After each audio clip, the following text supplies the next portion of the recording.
Hello everyone, welcome to my channel triple फटारो। I hope आप सभी अच्छे एंड पॉजिटिवली सोच रहे हैं।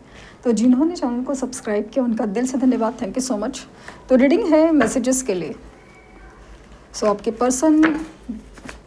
जो पर्सन की वजह से आप इस रीडिंग तक आए हो, जो पर्सन बात नहीं कर रहे हैं या फिर नो कॉन्टैक्ट है, ब्लॉक्ड है या फिर दिल की बात नहीं कर रहे, तो देखते हैं इन मैसेजेस के थ्रू आखिर वो आपसे कहना क्या चाहते हैं, क्या चल रहा है उनके दिलो दिमाग में।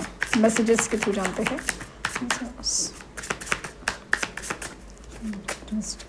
प्लीज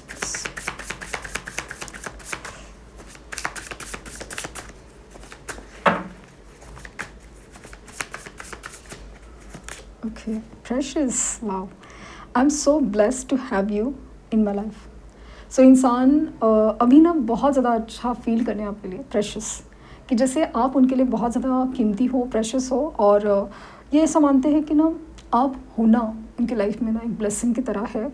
और जैसे ऊपर वाला का दिया हुआ एक सुंदर सा गिफ्ट भी हो, बहुत अनमोल हो आप उनके लिए अभी इस एनर्जी में, ये आप कहना चाहते हैं। Weakness, my worst fear is losing you, I won't let you go. आप उनके ना स्ट्रेंथ भी हो और वीकनेस भी। वीकनेस ये है कि आपको खोने का डर है ना, वो सबसे बड़ा डर है उनके लिए। आपको वो ना एज ए एनर्जी वाइज तो नहीं जाने देंगे। ये कनेक्शन ऐसा है, मैंने शाम की रीडिंग में भी कहा था कि ये कनेक्शन कुछ अलग ही है, जिसमें ना भले आप बात नहीं करते, भले आप लोग के बीच में झगड़े होते हैं या काफ़ी सालों तक शायद दूर दूर हो जाते हैं आप एक दूसरे से, लेकिन फिर भी एनर्जी वाइज है ना आप लोग एक दूसरे से दूर ही नहीं हो पाते और घूम फिर के यही आते हैं। और इस इंसान की इस एनर्जी में, आज की एनर्जी में, ये बहुत ज़्यादा डरे हुए हैं ऑफ लूजिंग यू, मतलब खोने के बारे में आपको सोच भी नहीं सकते। Fresh start, I am in love with you, believe me my baby. So नई शुरुआत करना चाहते हैं आपके साथ, एक नई शुरुआत जो पिछला नहीं, जो हुआ वो हुआ, लेकिन अभी एक नई शुरुआत होगी। और इसलिए तो चीज़ें ना कुछ अलग ही हैं। Revitalise again, your present makes my day come closer. ये आपसे मिलना चाहते हैं, आपसे जुड़ना चाहते हैं। Communication, I love your voice, I can talk with you day and night. So communication receive हो सकता है। मैंने जैसे कहा कि इंसान के लिए ना इस एनर्जी में, आज की एनर्जी में आप एक ना बहुत ज़्यादा एक ऐसी एनर्जी हो ना कि जो उनको ना सिर्फ खुशी नहीं दे रहा, लिटरली ज़िंदगी दे रहा है। क्योंकि ज़िंदगी से ना होप नहीं है। ऐसी सिचुएशन हो रही है ना आसपास, बहुत ज़्यादा सफोकेटिंग। किसी भी चीज़ में ना मन नहीं लग रहा, कुछ करने की कोशिश करें, कुछ दुख है, वो दर्द है, समझा नहीं सकते और कोई समझ भी नहीं सकता। जो आप फील कर सकते हैं, समझ सकते हैं। Expectation, waiting for your reply, hope you understand me. Again मैंने कहा ना कि इन्हें यही उम्मीद है कि आप तो इनको समझेंगे, आप तो समझेंगे। शायद इन्होंने आपसे कुछ कहा है या आपसे अंडरस्टैंडिंग की उम्मीद बहुत ज़्यादा रखे हुए हैं। बहुत खूबसूरत एनर्जी है और कम्युनिकेशन आने के चांसेस बहुत ज़्यादा, जैसे मैंने कहा था ना, कम्युनिकेशन आने के चांसेस। और अपने दिल की बात शेयर करना चाहता है, क्योंकि ये इंसान है ना एक ज़िंदा रहने का एहसास से आपके साथ फील करता है। My life is worthless without you. आपके बिना इनकी लाइफ बिल्कुल वर्थलेस है, बिल्कुल बेजान है। I love you as one. So आप जैसे भी हैं वैसे ही ये आपको प्यार करते हैं और बहुत ज़्यादा प्यार करते हैं।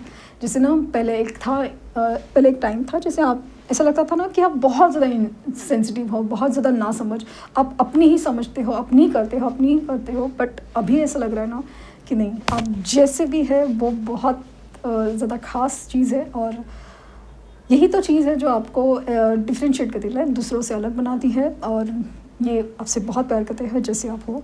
I can't forget my first love. तो जो भी उनका फर्स्ट लव है, तो आप भी हो सकते हैं वो फर्स्ट लव भूल नहीं पा रहे हैं, भुला नहीं सकते। I know you trust me. इन्हें एक बात की अश्योरिटी है या विश्वास है कि आप उनके ऊपर ट्रस्ट करते हैं, विश्वास करते हैं। I can see you crying. So इन्हें पता है कि जाने अनजाने में इन्होंने आपका दिल तोड़ा है और अभी भी आपको उसी क्राइंग एनर्जी में रखा हुआ है। तो ये बिल्कुल बर्दाश्त नहीं कर पा रहे हैं। ये टच माई हार्ट। सो आपने इनके दिल को छुआ है। I feel guilty for doubting on you. बहुत गिल्टी फील हो रहा है डाउट करने के लिए आपके ऊपर, बहुत ज़्यादा। I know I messed up on relationship. इन्हें अपनी गलतियों का एहसास बहुत ज़्यादा हो रहा है, जो भी इन्होंने अपनी लाइफ में जो भी गलतियाँ की है, specially in this relationship, specially in this, क्योंकि थर्ड पार्टी को इम्पोर्टेंस दिया आपको नहीं, थर्ड पार्टी को चूज़ किया आपको नहीं। अभी सारी चीज़ें इस कदर बिखरी हुई है और जिस तरह से हो रही है ना, तभी ऐसा लग रहा है कि कितनी बड़ी गलती कर दी है। I am waiting for your positive response. So 2 बार ऐसा आया है कि शायद किसी भी तरह से इन्होंने आपको कांटेक्ट किया है, किसी भी तरह से, लाइक नो, कभी कभी ड्रीम में होता है, कभी एनर्जी वाइज होता है, किसी फ्रेंड के थ्रू होता है, किसी फेक कॉल के थ्रू होता है, या फिर कहीं से भी आपको इनकी तरफ से कम्युनिकेशन आ सकता है और आपके पॉजिटिव रिस्पॉन्स का ये वेट कर रहे हैं। I want to spend my whole life with you. ये चीज़ मैंने कही थी ना कि ये इंसान के साथ आपका फ्यूचर अलग ही है, मैंने कहा था फ्यूचर अलग ही है। सो ये अपनी पूरी ज़िंदगी आपके साथ ही बिताना चाहेंगे। खूबसूरत मैसेजेस है, कम्युनिकेशन आने के चांसेस बहुत ज़्यादा। और पहले तो ना सुनिए, समझिए कि ये इंसान किस स्टेट में है, किस एनर्जी में है, क्योंकि ये जनरल रीडिंग है, कलेक्टिव है। ज़रूरी नहीं कि हर चीज़ हर लोग के साथ मैच हो, बट जिस इंसान की एनर्जी है बहुत ज़्यादा प्रेशियस है, बहुत खूबसूरत है, तो उस हिसाब से रिस्पॉन्ड कीजिए। ओके, रिएक्ट नहीं, रिस्पॉन्ड करना है। ओके, सो ये थे मैसेजेस उनकी तरफ से। आई होप आपको कुछ गाइडेंस मिली हो। लाइक शेयर सब्सक्राइब करना ना भूलें। पर्सनल रीडिंग के लिंक डिस्क्रिप्शन बॉक्स में है, प्लीज़ कोई फेक कमेंट का जवाब ना दें। Thank you universe, thank you universe, thank you universe.